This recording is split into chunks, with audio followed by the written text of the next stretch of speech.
اس تاجر کو معلوم نہیں تھا کہ ایک ڈاکو مسلسل اس کے پیچھے لگا ہوا تھا۔ میرے چھوٹے چھوٹے بچے ہیں، میرے اوپر رحم کھاؤ، مجھے قتل نہ کرو۔ ڈاکو کے سر پر اس وقت خون سوار تھا۔ وہ مسلسل اپنے دائیں بائیں دیکھ رہا تھا کہ کوئی اس کی مدد کرے کہ اچانک اس کو درخت پر 2 کبوتر نظر آئے۔ ان 2 کبوتروں کو مخاطب کیا، اے کبوتروں تم گواہ رہنا۔ اس قاتل نے ایک بڑی تھالی سے جب ڈھکن اٹھایا تو سامنے 2 کبوتر بھنے ہوئے پڑے تھے۔ السلام علیکم ورحمۃ اللہ وبرکاتہ۔ رمضان کے بابرکت مہینے کی ان بابرکت لمحات میں ہم حاضر ہیں ایک معلوماتی اور انٹرسٹنگ سیریز کے ساتھ جس کا نام ہے تاریخی فیصلے، ہسٹورک ڈیسیژنز۔ کیونکہ آج ہماری سیریز کا پہلا ایپیسوڈ ہے تو اس سیریز میں کیا ہوگا اس بارے میں بھی آپ کو بتاتے ہیں۔ اس سیریز کی 30 ایپیسوڈز ہوں گی جو کہ 1 رمضان سے 30 رمضان تک روزانہ کراچی کی اذان مغرب کے فوراً بعد مدنی چینل اور دعوت اسلامی کے یوٹیوب چینل پر آپ دیکھ سکیں گے۔ اس سیریز میں ہم مختلف موقعوں پر کیے گئے اہم، مشکل اور کمپلیکیٹڈ فیصلے اور ان کے امپیکٹس کے بارے میں سنیں گے۔ اسٹارٹ کرتے ہیں آج کے ایپیسوڈ ایک عجیب اور بڑے ہی اسٹرینج فیصلے سے جو 2 کبوتروں کی گواہیوں سے ہوا ہے نا۔ بڑی اسٹرینج چیز سن کر حیرانی بھی ہوئی ہوگی۔ حیرانی دور کرنا چاہتے ہیں تو ایپیسوڈ کو اینڈ تک دیکھیے گا، آپ کو ساری چیزیں کلیئر ہو جائیں گی۔ ناظرین، یہ اس وقت کی بات ہے جب شام اور عراق کی حدود علیحدہ نہیں ہوتی تھی، ایک ساتھ ہوتی تھی، اور موصل عراق کا ایک فیمس سٹی تھا۔ موصل سٹی سے ایک تاجر اپنے بعض مویشیوں کے ساتھ، گائے بکروں کے ساتھ، جو اس طرح کے جانور ہوتے ہیں، اس کے ساتھ حلب کی طرف روانہ ہوا۔ حلب دنیا کے قدیم ترین شہروں میں شامل ہے اور آج کل یہ شام کا شہر ہے جو الیپو کے نام سے جانا جاتا ہے۔ تاجر نے اپنا قیام ایک مسافر خانے میں کیا۔ مسافر خانہ آج کل کی ہوٹل کا آپ اولڈر ورژن سمجھ لیں، جس میں شارٹ ٹائم کے لیے لوگ ٹھہرتے، کھانے پینے کی فیسلٹیز ہوتی، لوگ لمبے سفر کے دوران یہاں رکتے تھے، کچھ دیر یا کچھ دن آرام کرتے، پھر اپنی منزل کی طرف روانہ ہو جاتے۔ اس مسافر خانے کے قریب جہاں پہ وہ تاجر رکا ہوا تھا ان دنوں مویشیوں کا ایک میلہ لگا ہوا تھا۔ تاجر نے اپنے فوراً مویشی جلدی جلدی بیچے اور موصل کی طرف واپس جانے لگا۔ اس تاجر کو معلوم نہیں تھا کہ ایک ڈاکو مسلسل اس کے ساتھ لگا ہوا ہے اور اس کی نگاہ اس پر جمی ہوئی تھی۔ اس ڈاکو کو معلوم تھا کہ اس تاجر کے پاس اچھی خاصی رقم موجود ہے۔ وہ موقع کی تلاش ہی میں تھا کہ کب اسے موقع لگے اور وہ اپنا ہاتھ صاف کرے، اور یہ موقع آخرکار اسے مل ہی گیا جب راستے میں تاجر ایک ویران جگہ پر ایک درخت کے نیچے کچھ آرام کرنے کے لیے رکا۔ ڈاکو نے موقع پاتے ہی تاجر پر حملہ کر دیا، اس کی گردن پر اپنا خنجر رکھا اور کہا، جو کچھ تیرے پاس ہے نکال کر میرے حوالے کر دے۔ تاجر نے ادھر ادھر دیکھا کہ کوئی اسے بچا لے، شور بھی مچایا، مگر اس ویرانے میں، اس جنگل میں اسے کون اس کی فریاد سنتا، کون اس کو بچاتا۔ لہٰذا اس نے مجبور ہو کر اپنا تمام مال ڈاکو کے حوالے کر دیا۔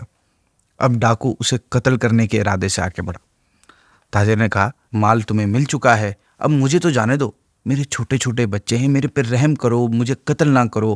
مگر ڈاکو کے سر پر اس ٹائم خون سوار تھا۔ اس نے تاجر کی ایک نہیں سنی، وہ مسلسل تاجر پر وار کرتا اور تاجر اپنے آپ کو بچانے کی کوشش کرتا۔ تاجر بالکل نہتھا تھا، اس کے پاس اپنی حفاظت کا کوئی سامان نہیں تھا۔ وہ بار بار اپنے لیفٹ رائٹ دیکھ رہا تھا کہ کوئی اس کی مدد کرے کہ اچانک اس کی نظر پر درخت پر پڑی۔ اس کو درخت پر 2 کبوتر نظر آئے۔ ڈاکو مسلسل حملے کر رہا تھا۔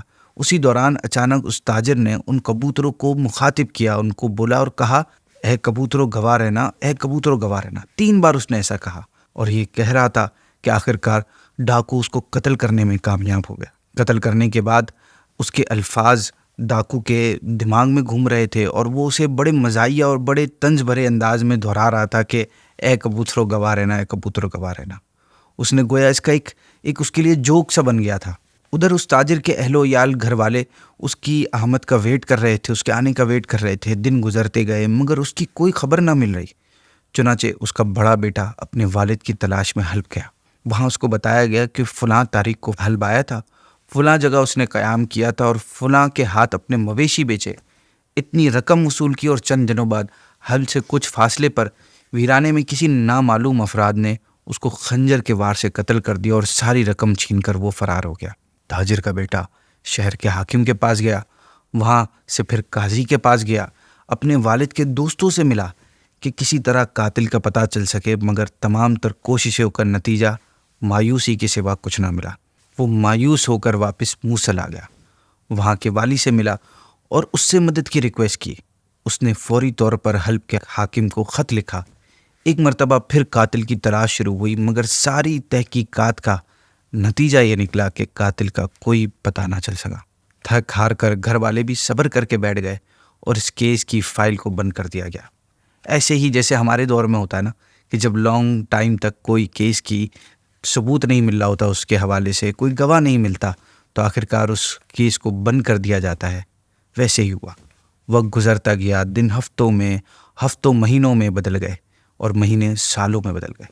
نہ جانے کتنے حاکم اور والی تبدیل ہوئے، کتنے ہی نئے قاضی آئے اور رخصت ہوئے۔ تاجر کے اہل و عیال اور دوست بھی آہستہ آہستہ اس واقعے کو بھول گئے، مگر اس قصے کو ایک شخص نہیں بھولا، اور وہ شخص تھا جس نے اس تاجر کو قتل کیا تھا۔ جب بھی وہ دو کبوتروں کو ایک ساتھ بیٹھا دیکھتا تو اس کے الفاظ اس کے دماغ میں یاد آ جاتے کہ اے کبوتروں گواہ رہنا، اے کبوتروں گواہ رہنا۔ اب یہ شخص خاصا امیر کبیر شخص بن چکا تھا، بڑے موبے والا بن چکا تھا۔ ایک دفعہ کسی قریبی رشتہ دار کے ہاں دعوت تھی۔ کھانے میں بہت زیادہ لوگ تھے، جن میں شہر کے اعلیٰ حکام بھی شامل تھے۔ کھانا لگایا گیا تو سامنے مختلف قسم کے کھانے تھے۔ اس قاتل نے ایک بڑی تھالی میں سے جب ڈھکن اٹھایا تو سامنے 2 کبوتر بنے ہوئے پڑے ہوئے تھے۔ ناظرین، کبوتر کھانا ویسے تو حلال ہے اور اس کا گوشت انتہائی ٹیسٹی بھی ہوتا ہے، اور اس کے ساتھ ساتھ کئی بیماریوں کے علاج کے لیے بھی استعمال کیا جاتا ہے۔ فالج کے مریضوں کو خاص طور پر اس کا گوشت ریکمنڈ کیا جاتا ہے۔ بہرحال جب اس کے سامنے کبوتر دیکھے اس نے تو اس نے ایک لمبی سانس لی اور آنکھوں کے سامنے وہی واقعہ اس کے دماغ میں گھومنے لگا کہ جب ایک درخت کے اوپر 2 کبوتر بیٹھے تھے اور نیچے خون میں لت پت وہ آدمی کہہ رہا تھا کہ اے کبوتروں گواہ رہنا، اے کبوتروں گواہ رہنا۔ اور پھر اس نے غیر ارادی طور پر انٹینشنلی ایک زوردار کہکا لگایا۔ لوگوں نے اس کی وجہ پوچھی تو وہ واقعے کے اس پارٹ کو جو اس میں اس کے نزدیک بڑا مزاحیہ تھا، اس میں اتنا کھویا کہ وہ یہ بھول گیا کہ وہ ابھی کسی دعوت میں موجود ہے۔ ہمارے ساتھ بھی شاید کبھی ایسا ہوتا ہے کہ ہم کسی واقعے میں اتنا زیادہ کھو جاتے ہیں، سم ٹائمز ہم اتنا زیادہ ایموشنلی اٹیچ ہو جاتے ہیں کسی چیز سے کہ جب اس بات کا تذکرہ چھڑتا ہے تو ہم بھول جاتے ہیں کہ ہم کون ہیں، کن کے سامنے بیٹھے ہیں، اور بس اپنے جذبات اور خیالات کا اظہار کر بیٹھتے ہیں۔ اس کے ساتھ بھی ایگزیکٹلی یہی ہوا۔ جب لوگوں نے اس سے پوچھا تو وہ لوگوں کو قتل کا واقعہ سنانے لگا۔ اس واقعے کا ایک ایک پارٹ بڑے مزے لیتے ہوئے ڈیٹیل سے سنایا، زبان نے کوئی چیز نہیں چھوڑی۔ لوگ شاکڈ ہو گئے اور شاکڈ ہو کر اس کی داستان سننے لگے۔ جیسے ہی اس نے واقعے کو کمپلیٹ کیا تو اسے ریئلائز ہوا کہ اس نے یہ کیا غلطی کر دی۔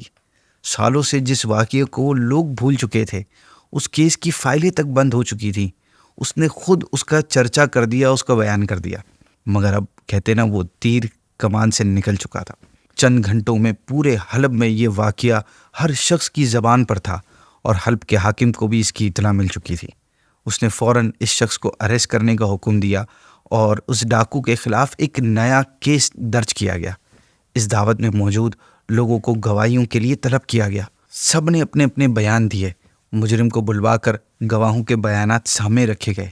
حلب کے حاکم نے کہا کہ ہم نے گواہی دی۔ حلب کے قاضی نے کہا ہم نے بھی گواہی دی۔ پولیس چیف وہاں تھا دعوت میں، اس نے بھی کہا ہم نے گواہی دی۔ وہاں پر موجود تمام لوگوں نے کہا کہ ہم نے گواہی دی، کیونکہ یہ تمام لوگ اس وقت دعوت میں شریک تھے۔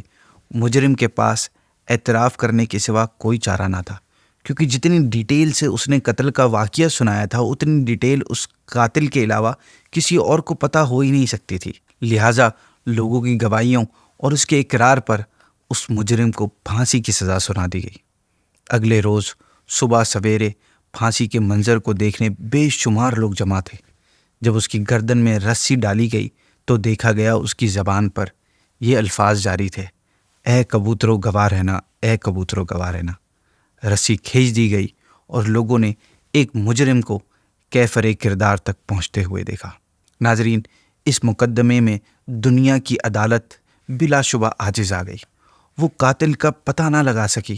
قاتل ایک لمبی مدت تک آزاد پھرتا رہا، مگر اللہ کی عدالت، وہ کہتے ہیں نا کہ اللہ کے یہاں دیر ہے اندھیر نہیں، اس کی عدالت کبھی عاجز نہیں آ سکتی۔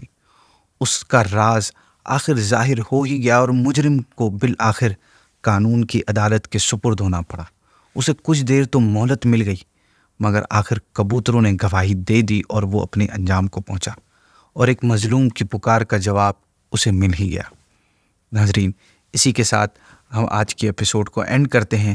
انشاءاللہ کل آپ سے اگلی ایپیسوڈ میں ایک نئے فیصلے کے ساتھ پھر ملاقات ہوگی۔ ہمیں اجازت دیجیے۔ السلام علیکم ورحمۃ اللہ وبرکاتہ۔